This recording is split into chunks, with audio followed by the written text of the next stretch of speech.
Warahmatullahi wabarakatuh, sahabat sehat. Bertemu lagi dengan kami dalam acara podcast Bincang Sehat. Semakin dekat, semakin sehat dengan Rumah Sakit PKU Muhammadiyah Mayung Jepara. Jadi hari ini kita ditemani dengan Dr. Nur Hanggra ini atau biasa disebut dengan Dr. Nuri.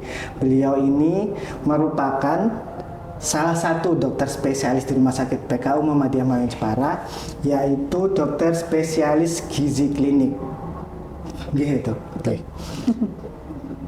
Gimana kabarnya dokter? Alhamdulillah sehat. Capek nggak dok hari ini? Alhamdulillah.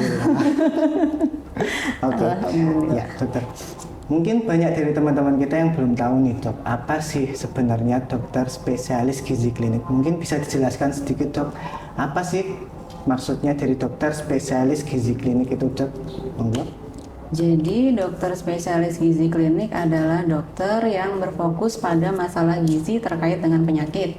Misalkan pada pasien-pasien yang membutuhkan intervensi gizi, misalkan di intensive care atau di ICU, pasien-pasien yang dia untuk kebutuhan makannya tidak bisa lewat oral atau lewat mulut, misalkan perlu pakai infus atau bantuan parenteral, misalkan, atau perlu lewat selang makan NGT seperti itu, atau dia juga bisa lewat misalkan saluran buatan yang dia lain digunakan, misalkan langsung ke lambung atau dia lewat OGT seperti itu. Nah, selain itu juga untuk selain pasien-pasien ICU atau intensive care, bisa juga untuk pasien-pasien yang memang kebutuhannya diatur oleh dokter gizi, misalkan pasien-pasien diabetes, kemudian pasien-pasien misalkan epilepsi atau misalkan stroke, hipertensi, ginjal, itu pasien-pasien yang metaboliknya terganggu itu butuh untuk diatur oleh dokter spesialis gizi klinik seperti itu.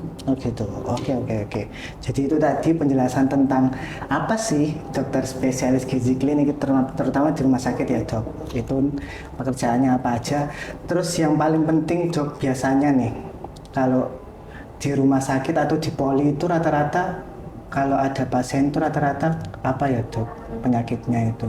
Kebanyakan sih kalau yang di poli ya biasanya itu memang masalahnya obesitas, yang ingin menurunkan berat badan, itu juga bisa oleh dokter spesialis gizi klinik, atau pasien-pasien yang dia mau naikin berat badan. Jadi dia sebelumnya ngerasanya kok saya terlalu kurus ya dok, underweight, pengennya naikin berat badan, atau pasien-pasien yang diabetes yang dia masih bingung apa yang boleh, apa yang nggak boleh, atau pasien ginjal tuh ada sih beberapa yang seperti itu gitu. Oke. Nah, ngomong-ngomong soal obesitasnya itu ya. Jadi menurut yang saya pernah baca itu dok, kalau di Indonesia sendiri ternyata hampir 23% orang dewasa di Indonesia itu mereka itu ternyata menderita obesitas dok. Dan 19% dari anak-anak di Indonesia itu juga menderita obesitas gitu dok. Ternyata di Indonesia sebanyak itu. Nah, untuk itu sebenarnya obesitas itu apa sih dok? Itu tuh penyakit atau apa sih sebenarnya itu? Jadi obesitas berdasarkan Kemenkes atau PNPK itu dikatakan adalah penyakit kronik yang ditandai oleh meningkatnya massa otot secara berlebihan, dan dia ternyata bisa menimbulkan terjadinya resiko penyakit tidak menular, misalkan penyakit jantung koroner, penyakit hipertensi, dislipidemia, dan penyakit metabolik lainnya seperti itu. Gitu. Terus gimana sih dok caranya kita tahu kalau kita ini ternyata obesitas gitu? Oke. Jadi mungkin seperti yang masyarakat tahu atau orang-orang mungkin udah banyak tahu, yang paling sederhana adalah dengan mengukur berat badan dan juga nanti dibandingkan dengan tinggi badan dalam meter kuadrat gitu ya. Atau biasa kita kenal dengan indeks massa tubuh atau IMT.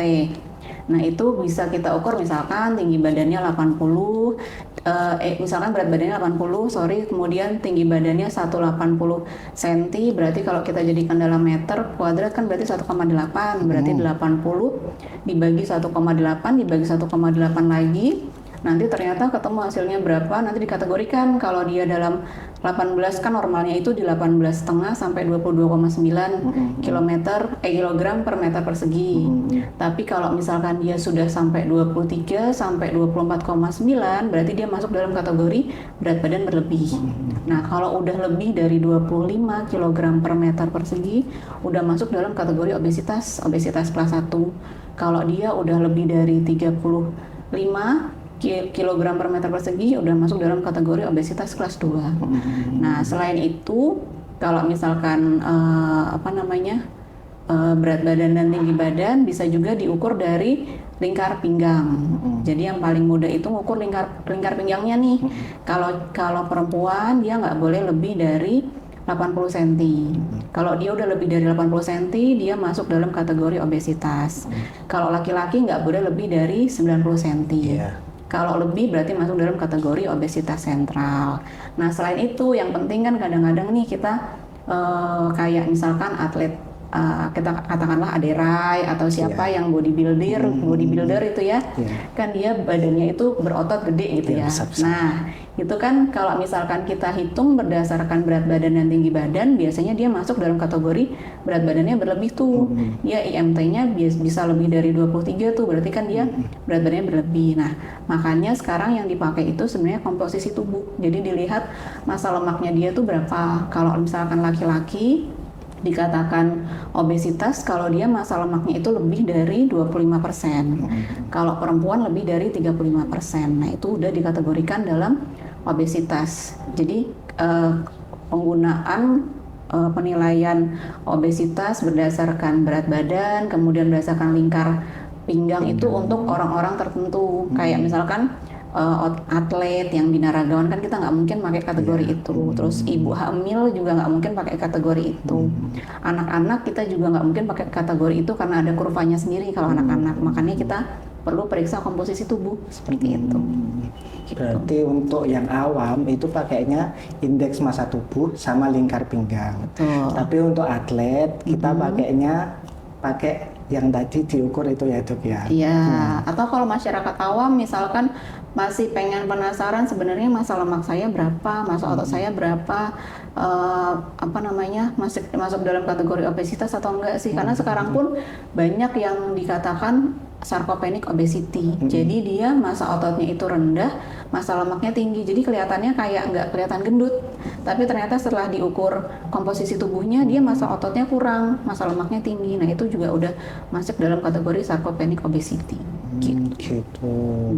Tapi Dok, kita pengen tahu nih sebenarnya penyebab dari obesitas itu sendiri apa sih Dok? Apakah ada faktor tertentu yang mungkin bisa mempengaruhi seorang itu bisa jadi gampang gendut gitu, gampang obes gitu Dok? Apa aja ya Dok?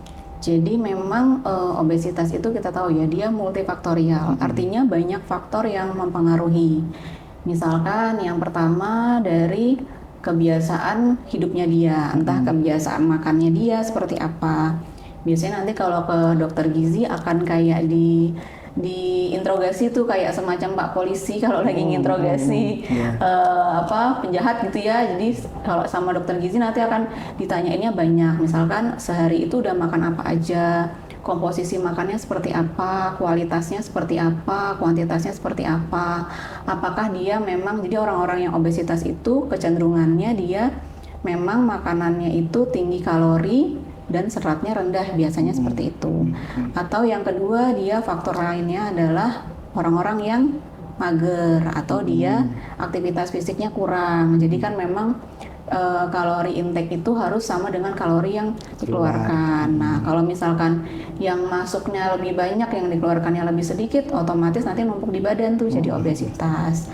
Selain itu bisa juga karena penyakit-penyakit tertentu, misalkan sindrom Prader-Willi, kemudian Cushing syndrome, itu juga bisa, atau dia hipotiroid katakanlah. Itu berarti metabolismenya kan dia terganggu, jadi metabolismenya lebih lambat atau dia cenderungnya hiperfagi, jadi rasanya lapar terus, atau bisa juga karena faktor lingkungan gitu. Jadi memang lingkungannya dia ini terbiasa makannya itu kayak misalkan dalam satu rumah ya, satu keluarga yang dia katakanlah daerah-daerah yang memang konsumsi makanannya itu banyak lemaknya begitu, atau biasa makan daging, biasanya dimasak santan gitu-gitu. Nanti atau biasa keluarganya itu memang sukanya cemilannya yang manis-manis, yang roti, entah apalagi bolu gitu-gitu. Nanti dalam satu keluarga itu akan bisa cenderung meningkatkan berat badannya dia atau cenderungnya obesitas. Walaupun memang secara genetik pun ada juga yang bisa terpengaruh dari obesitas ini. Tapi mungkin kalau genetik itu cuma memegang 5-10%. Lebih banyak nanti di lingkungan rumahnya seperti apa, keseharian makanan yang tersedia di rumah seperti apa, isi kulkasnya seperti apa, itu juga lebih terpengaruh. Atau dia ada kayak katakanlah memang kalau stres manajemennya buruk, larinya ke makanan tuh. Ada orang-orang yang kayak gitu. Nah, itu juga resiko obesitasnya bisa lebih tinggi gitu. Gitu. Berarti banyak faktor ya, Dok, yang Banyak mempengaruhi faktor, ya. betul. Nggak cuma dia yang makan aja, tapi nggak aktivitas, bisa karena genetik juga atau lingkungan juga. Tambah satu lagi, ada yang kurang. Pola tidurnya terganggu. Pola tidur.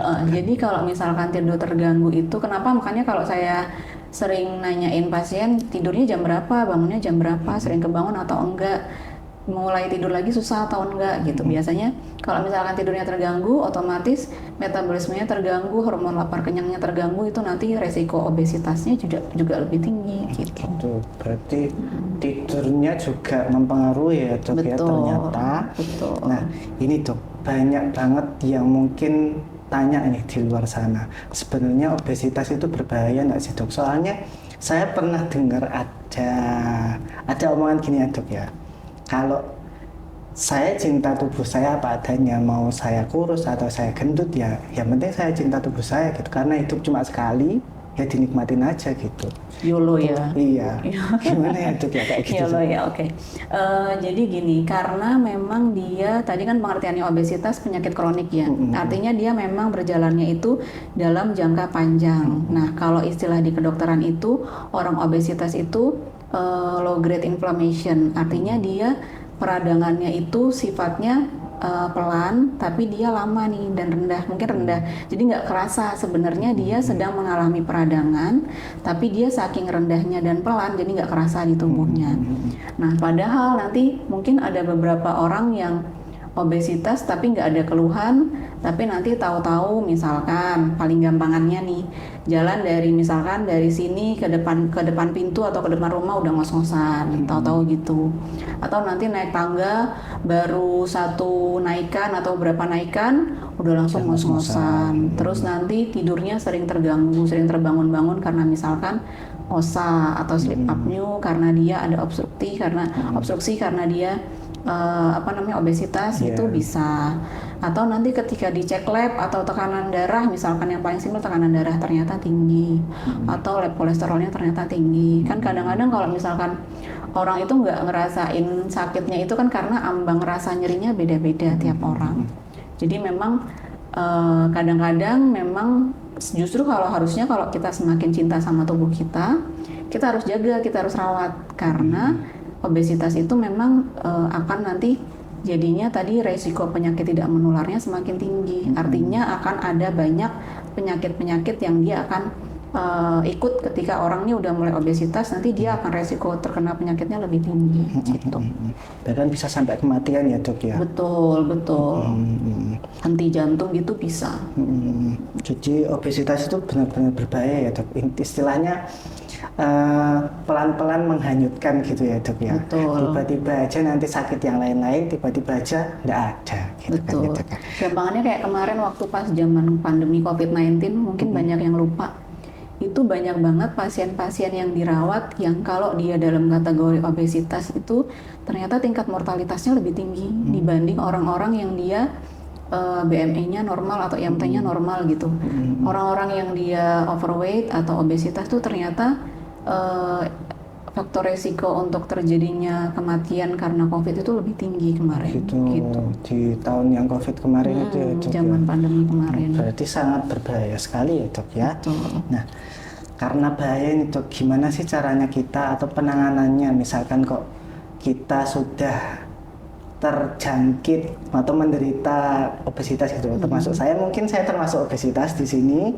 Itu gimana ya dok caranya? Oke, yang pertama sih harus tahu goalnya dulu, jadi ada niatnya. Itu yang penting karena untuk obesitas karena dia sifatnya kronik ya, artinya jangka panjang, otomatis dia untuk mengembalikan ke berat badan yang sehat ini juga butuh waktunya nggak sebentar. Jadi memang perjalanannya panjang. Istilahnya kalau dilari itu bukan lari sprint tapi lari maraton. Artinya memang butuh konsistensi, butuh niat yang kuat. Itu dulu yang pertama. Jadi tahu dulu niatnya, tahu dulu goalnya apa, ketemu nih, baru nanti misalkan mau mulai diet, misalkan nanti diatur dari kebutuhan makannya seperti apa, komposisinya seperti apa, kualitasnya, kuantitasnya.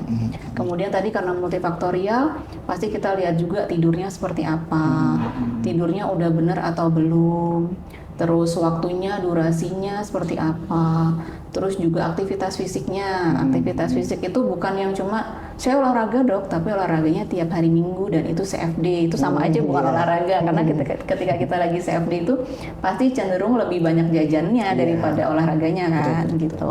Terus yang terakhir juga ini manajemen stres. Jadi kita tuh perlu mengenal ya, kita tuh stres manajemennya seperti apa. Apakah ketika kita lagi stres nanti larinya ke makanan atau enggak? Terus apakah ketika kita lagi stres nanti jadi yang paling gampang gini, orang itu nganggepnya diet itu adalah sesuatu yang membuat stres. Karena aku kalau lagi diet ngurangin makan nih. Padahal kalau menurut Mas Fikri diet itu apa? Diet ya jaga makan gitu. Jadi kalau diet itu sebenarnya kalau dalam bahasa Indonesia artinya pengaturan pola makan. Jadi yang diatur nih pola makannya. Jadi bukan kayak program yang aku program diet nih 3 bulan. Jadi artinya diet itu dari awal kita mulai makan sampai nanti kita udah meninggal itu ya diet namanya, pengaturan pola makan kita. Artinya memang dia jangka panjang. Jadi bukan program yang nanti dimulai terus selesai gitu, enggak. Jadi memang diharapkan itu dia sifatnya konsisten, kita juga happy. Jadi kita nganggapnya bukan stresor. Karena ketika kita nganggapnya aku mau diet, mau ngurangin makan gitu kan, kita pasti stres ya. Oh nggak boleh makan ini itu, makanannya harus hambar gitu kan, jadi stres kan gitu. Betul. Gitu. Jadi yang penting faktor-faktor tadi di apa ya? Intinya kita mencegah agar kita tidak jadi tambah gendut. Yang pertama tadi niatnya ya dok ya. Niatnya olahraganya yang rutin, pola makannya diatur, pola tidurnya diatur, sampai stresnya juga diatur ya dok ya. Oke. Jadi itu tadi teman-teman, sahabat sehat semua. Penjelasan singkat tentang obesitas. Nah, sekarang dokter kita masuk ke sesi fakta dan mitos. Jeng. Nah, yang pertama itu ada pernyataan makan malam bisa menyebabkan obesitas. Benar, fakta atau mitos dok itu? Mitos. Karena sebenarnya kita itu yang dilihat itu bukan makan malam, maksudnya bukan cuma waktunya, tapi komposisi makan kita dan kuantitasnya atau kualitas dan kuantitasnya. Jadi jumlahnya itu apakah sudah terpenuhi atau belum, atau dia komposisinya sudah terpenuhi atau belum, tercukupi atau belum. Jadi kalau makan malam yang salah itu kalau misalkan kita makannya udah tidur nih, terus bangun tengah malam terus kita makan nasi pakai lauk gitu, pakai lauk sayur, nah itu yang salah gitu. Atau misalkan kita udah tercukupi kebutuhan hariannya 1 jam menjelang tidur, ternyata kita makan lagi, habis makan berat langsung tidur, langsung rebahan. Nanti ternyata paginya asam lambungnya naik GERD atau nanti jadi asam lambung gitu. Itu yang salah tuh itunya sebenarnya. Jadi kalau misalkan mau takut karena obesitas, berarti jangan takut makan malam, tapi tetap diatur kapan waktu terakhirnya makan sama komposisi makannya, karena kebutuhan basal atau kebutuhan dasar kita harus terpenuhi. Gitu. Jadi mitos ya dok ya? Mitos. Oke, mitos. Yang kedua, es americano bisa menurunkan berat badan. Benar apa enggak dok? Fakta kalau Fakta. itu. Jadi memang es americano, teh hijau itu dia americano atau teh hijau itu dia punya kandungan zat yang dia bisa meningkatkan metabolisme kita. Dan juga dia juga bisa menekan appetite atau kayak nafsu makan kita gitu. Tapi dengan catatan es americano-nya ini tanpa tambahan susu, creamer, gula, dan dimakannya nggak bareng sama croissant misalkan, nggak bareng sama sandwich misalkan, atau nggak bareng sama nasi goreng gitu. Itu bisa menurunkan berat badan dan juga ditambah dengan aktivitas fisik karena kan tadi dia meningkatkan metabolisme. Sayang dong kalau metabolisme udah meningkat tapi nggak kita pakai gerak, nah percuma. Terus kalau misalkan makannya juga masih sembarangan kayak tadi, kayak masih sering makan, maksudnya makannya bareng sama sandwich sama yang lain gitu, ya sama aja nanti nggak diatur ya akan jadi berat badannya naik. Atau nanti yang dosisnya berlebihan, dosis kafeinnya berlebihan, nanti ganggu pola tidur, tidurnya terganggu, hormon lapar kenyangnya terganggu, otomatis nanti metabolismenya terganggu, obesitas lagi, jadi nggak bisa. Berarti es americano-nya juga nggak boleh banyak shotnya ya dok ya? Betul, secukupnya aja. betul. Jadi batas harian kafein itu 400 mg, 400 gram, atau dia 2-3 cangkir per hari. Tapi yang perlu diperhatikan adalah satu lagi, sensitivitas tiap orang. Jadi tiap orang itu ada yang dia minum kafein itu langsung on, langsung nyala. Ada yang dia ternyata nggak ngefek nih minum kafein, ya tetap aja ngantuk gitu. Artinya kalau dia ngantuk ya dia butuhnya tidur, bukan minum kopi. Bukan minum kopi. Betul gitu. Oke. Itu ya. Siap. Yang ketiga, kalau orang tuanya obesitas, nanti anaknya pasti obesitas. Fakta apa mitos? Mitos. Nanti saya digeruduk orang-orang yang ternyata para bunda dan papa-papa yang ternyata obesitas tapi ternyata anaknya kurus gitu ya. Jadi memang tadi karena saya bilang kalau secara genetik mungkin ada yang mempengaruhi, namanya gen FTO dan juga gen MC4R itu bisa mempengaruhi untuk metabolisme tubuh kita. Tapi tetap lingkungan itu juga berperan besar. Jadi istilahnya itu kayak kebiasaan makan orang tuanya seperti apa, apakah anaknya ada trauma makan atau enggak, gitu-gitu. Jadi kadang-kadang orang tua itu yang sering salah adalah orang tua itu lupa kalau anak-anak ini dia lahir ke dunia itu nggak langsung bisa makan loh, dia tetap butuh belajar. Nah kadang-kadang mungkin orang tua yang belum siap tuh kayak langsung, ayo kamu makan ini, makan itu, mama aja mau gitu. Jadi kayak anaknya itu ada trauma yang ternyata membuat jadi nggak mau makan, terus akhirnya berat badannya bukan yang jadi obesitas, malahan jadinya malah turun, nggak mau makannya gitu. Gitu. Jadi mitos ya dok ya.